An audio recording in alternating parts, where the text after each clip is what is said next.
département d'État américain avait promis, le 28 février, une récompense pouvant aller jusqu'à 1 million de dollars, 880 000 €, pour toute information qui permettrait de localiser Hamza Ben Laden, l'héritier filial et idéologique du fondateur d'Al-Qaïda, Oussama Ben Laden, son père, mort en 2011.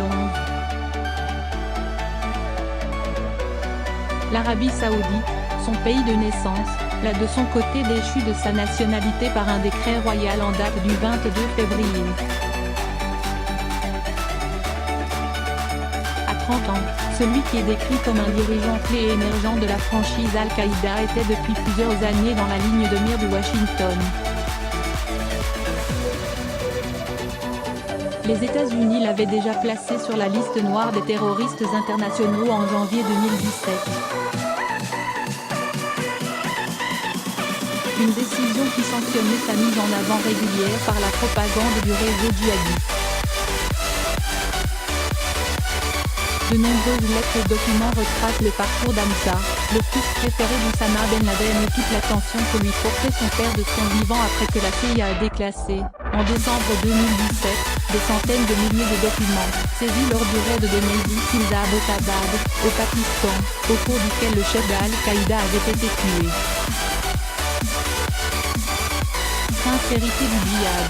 Les extraits vidéo de sa cérémonie de mariage, en Iran, en 2007, restent à ce jour les premières et seules images à l'âge adulte du prince héritier du djihad. Selon le département d'État américain, Hamza Ben Laden aurait épousé la fille de Mohamed Atta, l'un des pirates de l'ère des attaques du 11 septembre 2001 à New York. Depuis son refuge d'Abbottabad, son père n'avait cessé de s'activer pour le protéger après la fuite d'Afghanistan de la direction du réseau terroriste en 2012, traqué par les forces spéciales américaines. Les membres de la famille du chef d'Al-Qaïda, dont deux de ses fils, Hamza et Saad, ont trouvé refuge en Iran. Téhéran les a maintenus en résidence surveillée jusqu'en 2010 pour dissuader, entre autres, le réseau djihadiste de frapper sur son sol.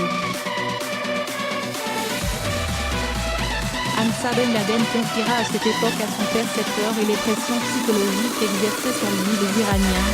J'ai passé mon adolescence dans cet endroit, la prison, et j'ai peur de passer le reste de ma jeunesse derrière des barreaux. Ce qui me rend vraiment triste, c'est que les légions de Moudjahidine marchent et que je ne les ai pas rejoints, ajoutait-il dans un courrier possiblement daté de 2009. Pris en charge par le fidèle lieutenant de son père. Qu'il aurait été finalement libéré en échange d'un diplomate iranien enlevé au Yémen par Al-Qaïda. Puis pris en charge par les plus fidèles lieutenants du chef djihadiste. Une mission dont s'est notamment acquitté le Libyen Atiyah Abd al-Rahman, l'un des cerveaux opérationnels du réseau jusqu'à sa mort, le 22 août 2011, lors de la frappe d'un drone de la CIA dans les zones tribales du nord-ouest pakistanais.